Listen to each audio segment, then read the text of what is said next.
देवभूमि मंथन में आपका स्वागत है। मैं हूं आपके साथ तुलिका सिंह। रुक करते हैं खबरों की ओर। उत्तराखंड के काशीपुर से खबर आ रही है कि कांग्रेस एक्टिव दिख रही है। विधानसभा चुनाव को लेकर कांग्रेस एक्टिव नजर आ रही है। वहीं आपको बता दें कि प्रदेश की सत्ता पर काबिज होने के लिए कांग्रेस एकजुट होकर जनता के बीच जाने के लिए हर संभव प्रयास कर रही है। कांग्रेस मिशन 2022 की रथ यात्रा निकालकर प्रदेश की हर विधानसभा में जनसंपर्क कर रही है, जिसके चलते कुमाऊं के प्रवेश द्वार जसपुर और काशीपुर में मिशन 2022 की रथ यात्रा का जोरदार आगाज किया गया। आपको बता दें कि प्रदेश अध्यक्ष प्रीतम सिंह के नेतृत्व में कांग्रेस के दिग्गज नेताओं ने रथ यात्रा में शामिल होकर भाजपा सरकार पर जमकर निशाना साधा है। पीसीसीआई अध्यक्ष प्रीतम सिंह ने मिशन 2022 के लिए कार्यकर्ताओं का आह्वान करते हुए कहा कि कार्यकर्ता कांग्रेस की उपलब्धियों और भाजपा सरकार की दुराग्रही नीतियों के प्रति जनता को जागरूक करें, साथ ही जनता के बीच में रहकर कार्य करें।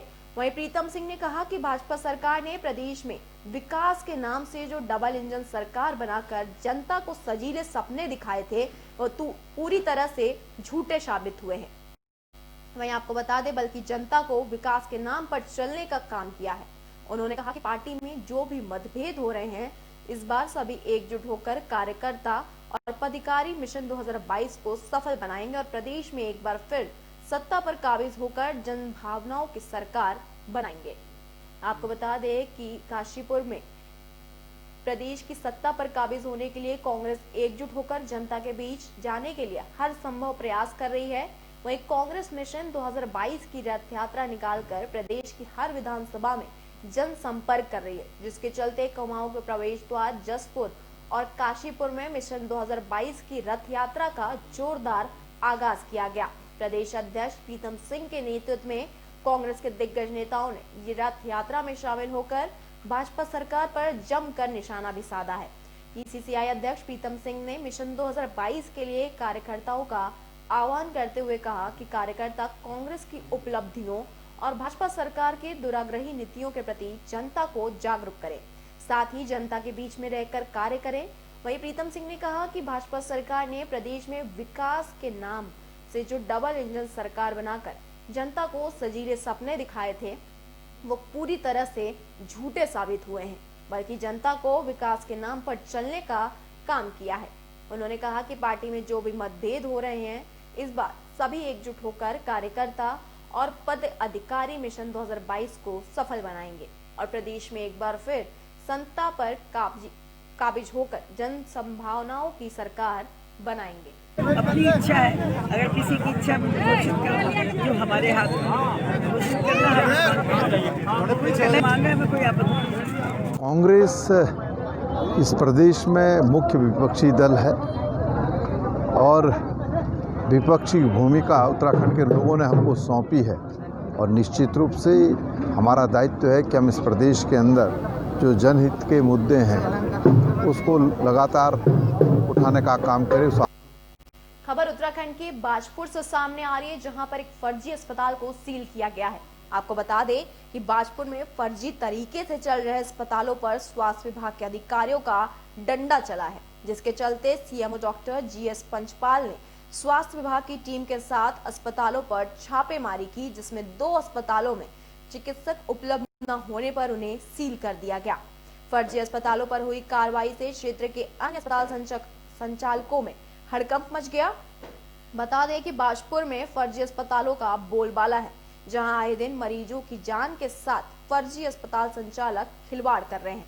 फर्जी अस्पतालों पर कार्रवाई की मांग को लेकर कई बार स्थानीय लोगों ने अधिकारियों से मांग की थी, जिसके चलते सीएमओ डॉक्टर जीएस पंचपाल ने स्वास्थ्य विभाग की टीम के साथ बाजपुर में औचक छापेमारी की है, जिसमें स्वास्थ्य विभाग की टीम ने बाजपुर के मैक्स हॉस्पिटल और संजीवनी अस्पताल को सील कर दिया है। अस्पताल को सील करने की कार्रवाई के दौरान मैक्स हॉस्पिटल में मौजूद एक मरीज को 108 की मदद से जिला अस्पताल में भर्ती भी कराया गया। इसी दौरान सीएमओ डॉक्टर जीएस पंचपाल ने बताया कि लोगों के स्वास्थ्य का ख्याल रखना अधिकारियों की जिम्मेदारी है। उन्होंने बताया कि कुछ अस्पतालों की लगातार शिकायत मिल रही थी, जिसके चलते कार्रवाई अमल में लाई गई।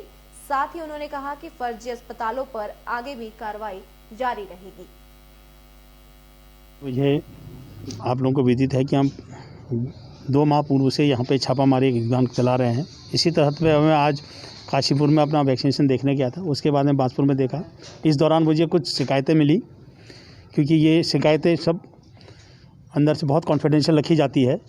तो मैंने एक मैक्स हॉस्पिटल, एक संजीवनी नर्सिंग होम में दोनों जगह से छापे मारे और दोनों को मैंने सील किया, क्योंकि वहाँ पे जो डॉक्टरों के मैक्स हॉस्पिटल में कोई भी रजिस्ट्रेशन कार्रवाई नहीं हुई है और आयुर्वेदिक डॉक्टर का और एक ऑपरेशन करके रखा हुआ है। और उस मरीज़ को हमने 108 एम्बुलेंस वाला जवाहरलाल नेहरू हमारा जो जिला चिकित्सालय है, जहाँ पे गायनेकोलॉजिस्ट, सर्जन, एनेस्थेटिस्ट और सभी मरीज विशेषज्ञ वहाँ की देखरेख में भेज रखा है, जहाँ उसका उपचार चलेगा। खबर उत्तराखंड के उधम सिंह नगर से सामने आ रही है, जहां की सड़कें बेहाल पड़ी हैं। आपको बता दें, विधानसभा चुनाव 2022 में होने को हैं और सड़कें बेहाल पड़ी हुई हैं। इसी के साथ ही उत्तराखंड में विधानसभा चुनाव नजदीक है और हम जो आपको खबर दिखाने जा रहे हैं, उस खबर को देखकर शायद आपके जनप्रतिनिधियों के झूठे वादों की पोल खुलती हुई नजर आ जाएगी। और आगामी विधानसभा चुनाव में मतदान करने से पहले आपसे आज कई बार आप सोचेंगे। आप जो अपने टीवी स्क्रीन पर आप जो तस्वीरें देख रहे हो, उधम सिंह नगर के जसपुर तहसील शहर के बीचों बीच मड़वा खेड़ा से अफजलगढ़ को जोड़ने वाला ही लिंक रोड है, लेकिन सड़क अपनी ही दयनीय स्थिति पर आंसू बहाने के लिए मजबूर है। सफर करने वाले यात्री अपनी जान जोखिम में डालकर सफर करने के लिए मजबूर है। लोगों की माने तो आए दिन इस सड़क पर हादसे होते रहते हैं। सड़क पर आए दिन एक्सीडेंट होते रहते हैं, जिससे काफी गंभीर चोटें स्थानीय लोगों को आ जाती हैं। इन पत्थरों की वजह से वाहन भी खराब हो जाते हैं, तो कई बार बड़े वाहनों के टायरों से पत्थर कूदकर लोगों को भी लग जाते हैं। लेकिन न तो किसी सरकारी विभाग का इस ओर कोई ध्यान है,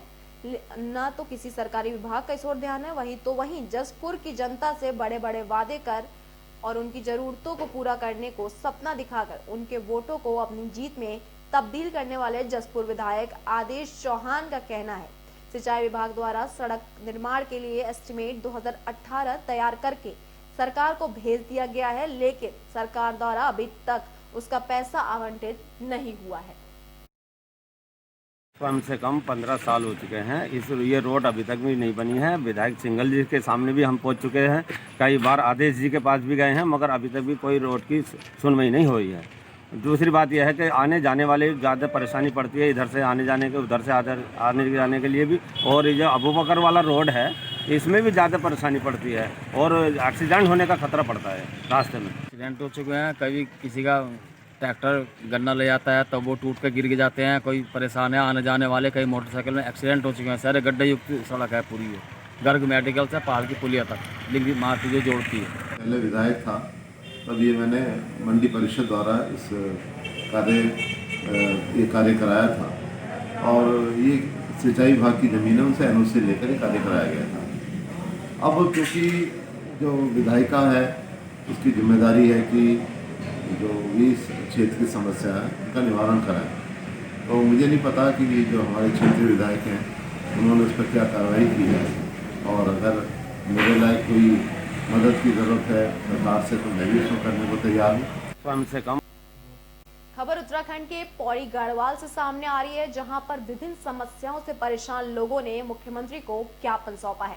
आपको बता दें कि पौड़ी जिले के चौबट्टा खाल विधानसभा क्षेत्र के पोखड़ा ब्लॉक के पूर्व प्रमुख सुरेंद्र सिंह रावत ने विभिन्न समस्याओं को लेकर जिलाधिकारी पौड़ी के माध्यम से मुख्यमंत्री को ज्ञापन सौंपा है। उन्होंने बताया कि चौबट्टा खाल विधानसभा के कई लोग कई सारी समस्याओं से जूझ रहे हैं, जहां एक तरफ सतपाल महराज 4 वर्ष के बाद क्षेत्रीय समस्याओं को सुनने के लिए 3 दिवसीय दौरे पर अपनी विधानसभा क्षेत्र में हैं और क्षेत्रीय समस्याओं को लेकर जिस तरह विभागीय अधिकारियों को फटकार लगा रहे हैं। उन्होंने बताया, सतपाल महराज का यह सिर्फ एक चुनावी स्टंट है।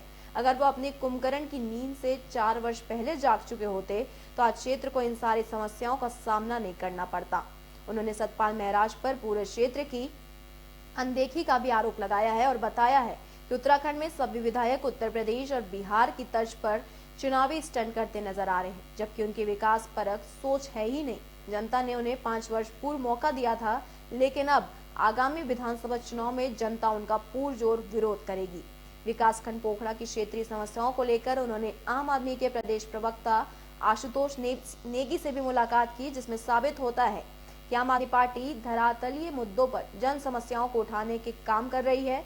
जिससे आम आदमी पार्टी का चौबट्टा खाल क्षेत्र में ही नहीं पूरे उत्तराखंड में जनाधार भी बढ़ता नजर आ रहा है। चौबट्टा खाल क्षेत्र में उनकी जनसभाओं से साबित हो चुका है कि अब आम आदमी पार्टी ही लोगों का तीसरा विकल्प है। आम आदमी पार्टी के प्रदेश प्रवक्ता आशुतोष नेगी ने पूर्व प्रमुख को क्षेत्र की समस्याओं के निस्तारण का पूर्व आश्वासन दिया है। ये चुनावी वर्ष है और हर नेता का जो है यही पहाड़ों की सबसे बड़ी दुर्भाग्य, सबसे बड़ा पहाड़ों का यही है कि यहाँ जो है यूपी और बिहार वाली स्टाइल में चुनाव हो रहे हैं कि लास्ट साल में जो है जो भी है अपना जो भी जिसको कहेंगे हम कि लाल बत्ती या जो हनक होती है सरकार की, अपनी हनक के माध्यम से जो है लोगों के पास जाना, अधिकारियों को डांटना, जबकि मैं नहीं मानता कि अधिकारियों को डांट के जो है आप जो है कोई भी स्कीम को धरातल में उतार सकते हैं। उसके लिए विजन और मिशन की आवश्यकता है, उसके लिए विकासखंड मुख्यालयों में समीक्षा बैठकों की आवश्यकता है, आम जनता के साथ मिलने की आवश्यकता है। आज कोई भी विधायक को, मैं अपने क्षेत्रीय विधायक की बात नहीं करूंगा, यहाँ तक कि कोई भी विधायक हो, आज विधायक जो है 8 और 10 और 12 लोगों से घिरा हुआ है और मात्र उन 8-10 लोगों की बातें सुनी जाती है, आम जनमानस की बातें नहीं सुनी जाती हैं। किया है और कहा है कि भाई जो कार्यकर्ताओं के जो है काम होने चाहिए, उनके मान सम्मान की रक्षा होनी चाहिए। कोई व्यक्ति अगर मोबाइल फोन पर अपनी शिकायत रखता है तो उस पर रिस्पॉन्ड करना चाहिए, उस पर सुनना चाहिए और कार्रवाई करनी चाहिए। तो सभी अधिकारियों को हमने निर्देशित किया है कि लोगों की समस्या सुने और उस पर कार्रवाई करें। खबर उत्तराखंड के बेरीनाग से सामने आ रही है, जहां पाताल भुवनेश्वर को पर्यटन में कन्वर्ट किया जाएगा। आपको बता दें, प्रसिद्ध पर्यटक स्थल पाताल भुवनेश्वर को पर्यटन की दृष्टि से विकसित किया जाएगा, जिससे यहां पर पर्यटन को बढ़ावा मिल सके। ब्लॉक प्रमुख विनीता बाफीला की अध्यक्षता में बैठक में आयोजित की गई थी। पाताल भुवनेश्वर को पर्यटन की दृष्टि से कैसे विकसित किया जाए और भविष्य में यहां पर पर्यटन को बढ़ावा देने के लिए एसडीएम अभय प्रताप सिंह, पर्यटन पुरातत्व विभाग, मंदिर कमेटी और ग्रामीणों की संयुक्त बैठक भुवनेश्वर में आयोजित हुई।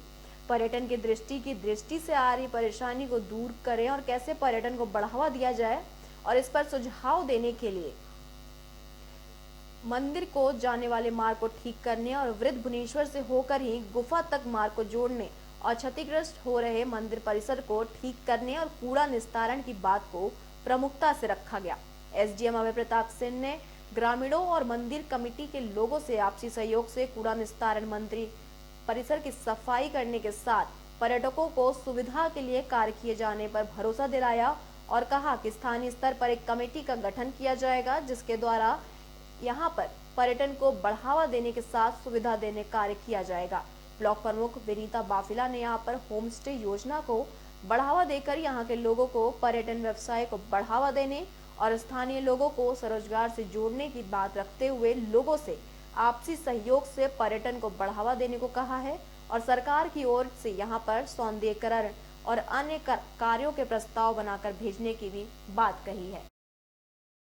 उद्देश्य था कि सुंदरीकरण, और जो कि पूरी मीटिंग के बाद एसडीएम सर और भी विभाग के पूरे सभी लोगों के साथ बहुत ही पॉजिटिव रहा और उम्मीद करते हैं कि जल्द से जल्द इस पे एक्शन होगा और यहाँ की उन्नति के लिए हम आगे बढ़ेंगे। प्रसिद्ध पर्यटक स्थल पाताल भुवनेश्वर का पूरे प्रशासन के साथ में यहाँ का भ्रमण किया और यहाँ की समस्याओं को सुना और जो भी समस्याएं यहाँ स्थानीय स्तर पर बताई गई हैं उनका कैसे हल हो और कैसे यहाँ लोगों को ज़्यादा उनकी आय बढ़े, इस विषय पर चर्चा की है। और मेन सबसे ज़्यादा समस्या थी यहाँ पर सौंदर्यीकरण की थी और साफ़ सफाई की थी। तो उस विषय को लेकर हमने चर्चा की और जितने भी ब्लॉक स्तर से जो भी यहाँ कार्रवाई हो सकती है, जो भी हम यहाँ सुविधाएं दे सकते हैं, वो हम पूरा करेंगे। खबर उत्तराखंड के धारचूला से सामने आ रही है, जहां पर वॉलीबॉल प्रतियोगिता का आयोजन किया गया। आपको बता दें कि धारचूला में कांग्रेस के वरिष्ठ नेता पूर्व राज्य मंत्री स्वर्गीय कैलाश रावत की स्मृति में धारचूला में वॉलीबॉल प्रतियोगिता का आयोजन किया जाएगा। विधायक हरीश धामी ने बताया कि आज मिनी स्टेडियम धारचूला में बैठकर समिति बना दी गई है, जिसकी घोषणा 26 जनवरी को की जाएगी।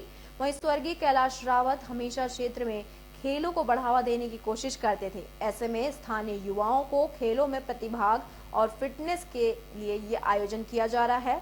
आयोजन में सांस्कृतिक कार्यक्रम भी किए जाएंगे और स्टॉल भी लगाए जाएंगे। 28 जनवरी से आयोजन शुरू किया जाएगा।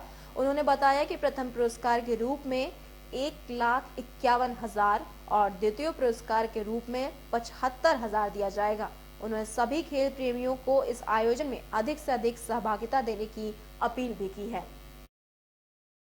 लोग जो कैलाश राउत जी हमारे बड़े भाई इस सिद्धार्थपुरा क्षेत्र के एक सामाजिक व्यक्ति थे, हमेशा समाज के लोगों को एक साथ लेके चलने का जो काम करते थे, तो उनकी स्मृति में हम लोग जो है कैलाश मेमोरियल के नाम से एक वॉलीबॉल प्रतियोगिता का आयोजन कर रहे हैं, जो कि 28 से 4 तारीख तक चलेगा। उस वॉलीबॉल के आयोजन का हमारा मकसद होगा नंबर 1 भाई लोगों की शारीरिक जो है उसको फिजिकली फिट रखना। दूसरा वहीं पर हम लोग स्टॉल लगाएंगे जिसमें यहाँ के लोकल का जो हमारा जो डिश बनता है, चाहे जो भी यहाँ के लोकल के डिश बनते हैं उसको बनाएंगे। दूसरा एक हम लोग यहाँ के वेशभूषा, यहाँ के जो कल्चर है उसकी भी प्रतियोगिता कराएंगे और सांस्कृतिक प्रोग्राम जो होगा यहाँ के कल्चर पर जो हम लोग उसमें सांस्कृतिक प्रोग्राम भी 2-2 घंटे का कराएंगे। देवभूमि मंथन में फिलहाल के लिए इतना ही। देश और दुनिया की तमाम बड़ी खबरों के लिए देखते रहिए AB स्टार न्यूज। नमस्कार।